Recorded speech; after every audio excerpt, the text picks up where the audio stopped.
merci d'être venu. Du coup, donc, la note, c'est un coworking, mais plutôt en mode atelier partagé, bureau, qui a ouvert le 1er juin, qui est orienté pour les créateurs de la 3D, mais on a aussi d'autres profils, donc un peu d'archi, un peu de développeur, un peu de direction artistique et de graphiste. Donc ça balaye beaucoup de choses. On essaye de faire des événements réguliers. Donc là, cette année, on commence avec des événements qui sont un peu plus riches et un peu plus qualifiés. Donc celui-là. Donc je remercie Gilles d'être là parmi nous et d'avoir accepté de venir et de parler d'intelligence artificielle, puisque du coup, c'est quand même un sujet qui est très d'actualité, qui est important d'aborder dans la création, je pense. Donc je vais te laisser la suite. Merci Émilie. Merci Émilie, puis merci Alma aussi de nous accueillir ce soir. Donc moi j'ai fait mon petit préambule. Là, je vais commencer à dérouler mes slides. Donc moi c'est Gilles Garaz. Moi je suis réalisateur publicitaire depuis 15 ans. Je fais des pubs télé, je fais des pubs digitales, je fais aussi des vidéos corporate. Je m'intéresse à l'IA générative depuis 1 an et demi. Moi, j'ai commencé par la génération d'images. C'est un truc qui m'a immédiatement plu, en fait, par l'immédiateté. Peut-être que tous ceux qui ont expérimenté ont ce même sentiment-là. Et puis, de fil en aiguille, en fait, j'ai eu envie de partager un petit peu mes recherches, mes découvertes donc là-dessus, dans une newsletter qui s'appelle Générative, qui sort tous les vendredis, enfin une bonne semaine, mais c'est important la sortie le vendredi, sinon des fois c'est un petit peu plus tard. Je suis co-host d'un podcast qui fait de l'acculturation, plutôt un petit peu pour les gens qui ne connaissent pas encore l'IA générative. Et puis voilà, je suis en train de lancer ce site-là qui est pas encore en ligne, qui sera une sorte de vitrine en fait, visuelle de ce que je fais avec la générative. Moi, l'IA générative, je l'ai rapidement intégré dans mes pratiques professionnelles de réalisateur.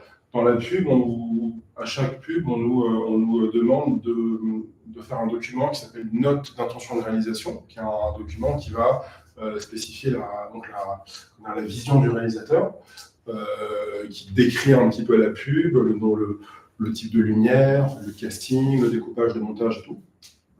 Et c'est un document qui est généralement agrémenté de beaucoup de visuels. On fait des métiers audiovisuels, il faut qu'il y ait des images dans les documents. Et autant j'avais jamais vraiment de soucis pour rédiger, autant trouver des visuels, ça a toujours été un enfer.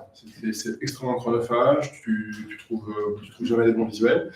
Entre les banques d'images Getty, Shutterstock, tout ça, et puis les images de films qui sont souvent très très très marquées, c'était hyper long et chiant. Et du coup j'ai été ravi de pouvoir les faire avec de l'IA à partir de Midjourney V4.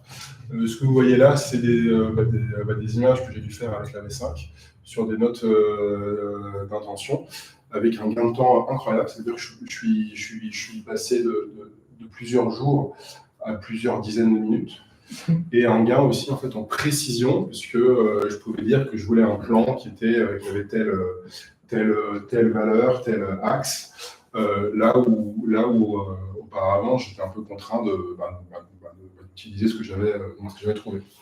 Donc un usage pour moi en fait hyper intéressant. Et pour l'anecdote, je me sers aussi pas mal de ChatGPT 4, et je m'en sers aussi pour tout ce qui va être idéation, brainstorm, partenariat créatif.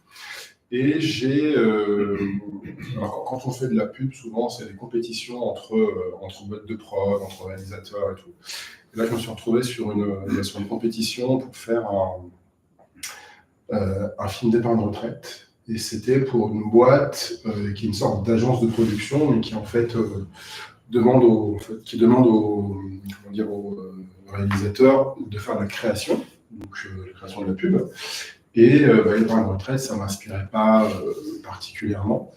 Et donc, j'ai pris le brief, je l'ai donné à ChatGPT, et je lui ai demandé qu'il me sorte 10 idées créative pour une pub de comédie qui durerait 45 secondes. Et il m'en a sorti 10. Sur les 10, il y en avait 8 qui étaient pourries, poubelle directe, une qui était moyenne et une qui était vachement bien, sur laquelle moi j'ai pu en fait rebondir, que j'ai développé. Et j'ai fini par gagner la compète et par finalement faire la pub. Donc donc voilà un peu l'usage que moi j'en ai en tant que réalisateur.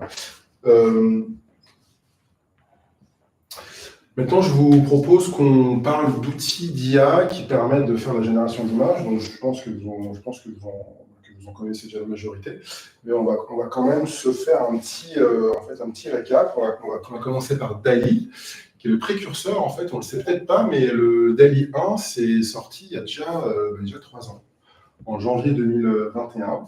Donc à l'époque, c'était encore un petit peu, comment dire. Ouais, c'était pas des images de fou, quoi. Hein. C'était le terme m'échappe, mais c'était pas exploratoire. Mais enfin, vous voyez, c'était pardon. Pourri. Ouais, pourri, non, je n'aurais pas dit ça, non, c'était ouais, c'était hein un peu, ouais, c'était même avant ça encore, ouais. Voilà, c'était voilà. Ensuite, il y a eu DALL-E 2 qui est sorti, qui était déjà beaucoup mieux, et là on a DALL-E 3 depuis le mois d'octobre dernier. Donc l'avantage, c'est qu'il est gratuit, on peut l'utiliser via le navigateur Microsoft Edge dans en fait Copilot qui s'appelait avant Bing Chat. Il suffit de prompter et puis d'avoir l'image. Donc en plus, ce qui est bien, c'est qu'on peut le prompter en langage naturel, donc comme on parlerait en fait, à quelqu'un. Voilà, dessine-moi, je sais pas, des lucioles dans la forêt la nuit, par temps de brouillard. Et donc il va le faire. Il est capable de générer des typos, alors de manière un petit peu aléatoire, mais en tout cas il peut le faire. Et les points négatifs, c'est qu'il est moins impressionnant quand même que d'autres, dont Midjourney, notamment sur la génération de visuels photoréalistes.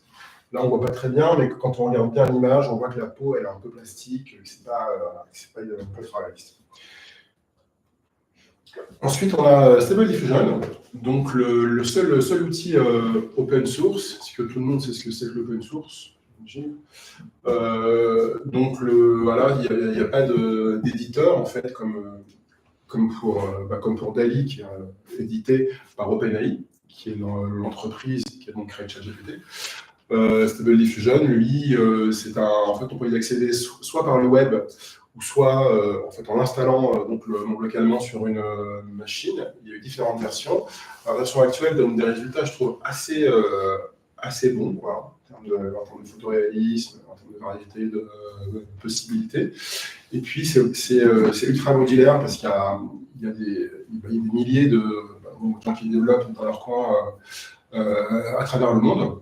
Et donc, qui donne la possibilité d'avoir des modules spécialisés dans un domaine. Par exemple, il y a des modules qui font le photoréalisme, d'autres qui font un petit peu cartoon, de l'animation, peut-être de l'architecture. Voilà. Les points négatifs, c'est qu'il y a encore quelques bugs anatomiques. Des fois, ça arrive d'avoir 6 doigts, d'avoir des yeux un petit peu bizarres, tout. Et c'est un peu plus difficile d'obtenir des bons résultats, je trouve, d'excellents résultats qu'avec d'autres modèles, même si ça tend quand même à se stabiliser. Voilà. Vous n'hésitez pas en fait, à m'arrêter si jamais vous avez une question. Donc Midjourney, c'est un peu le magicien, voilà, c'est l'outil préféré, c'est celui qui donne vraiment les résultats les plus impressionnants visuellement, les plus esthétiques. Là, on en est à la V6. Vraiment, la V6, c'est une version qui est sortie il y a peut-être un mois, là, peut-être un peu plus d'un mois, et qui donne vraiment des résultats qui sont photoréalistes. C'est incroyable. Vraiment, les textures de peau, les grains de peau, la sueur, les reflets, tout ça, c'est fou. On peut tout lui demander, tous les styles différents, que ce soit du pictural, que ce soit du rendu 3D, que ce soit tout ce qu'on veut. Donc, hyper impressionnant. Les seuls points négatifs, c'est qu'il est accessible pour l'instant via une interface Discord, ce qui risque d'évoluer sous peu vers une interface web qui sera peut-être beaucoup plus accessible. Il est payant, avec des abonnements qui vont de 10 à 120 euros par mois, avec des paliers à 30 et 60 euros. Moi, j'ai l'abonnement à 30 euros et généralement, je ne finis pas en fait, de consommer tout ce que j'ai disponible. Donc, c'est quand même assez confortable et je pense qu'avec celui à 10, on peut peut-être démarrer. Il y a aussi en fait un magazine, je vous en ai ramené un là, si vous le souhaitez, après, qui sort tous les mois et qui montre un peu les meilleurs visuels de la communauté. Il y a un truc hyper intéressant, je trouve, avec ce logiciel-là, c'est donc la communauté. Sur le site midjourney.com, vous avez accès à tous les meilleurs visuels en fait, que fait la communauté, et avec les prompts associés, qui est une source d'inspiration extraordinaire pour si on veut évoluer, si on veut trouver des styles différents, tout ça. Je trouve ça assez fascinant. Donc voilà, moi, c'est mon outil préféré. Ça, c'est des images que... Après, je vous montre que des images que j'ai faites moi. Voilà, vous voyez, on peut vraiment faire des trucs vachement différents, soit du photoréalisme, soit un truc parfaitement numérique avec un mec dans l'espace. Il n'y a pas de limite autre que celle de votre imagination. Alors ça, c'en est un qui est moins connu, que j'ai découvert il y a quelques mois, qui nous vient du Moyen-Orient. Moussavir, en arabe, ça signifie photographe.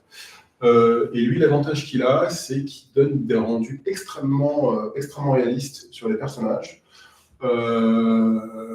Avec, il y a même vous voyez qu'il y a des petites rougeurs de peau, il y a des trucs qui sont fous.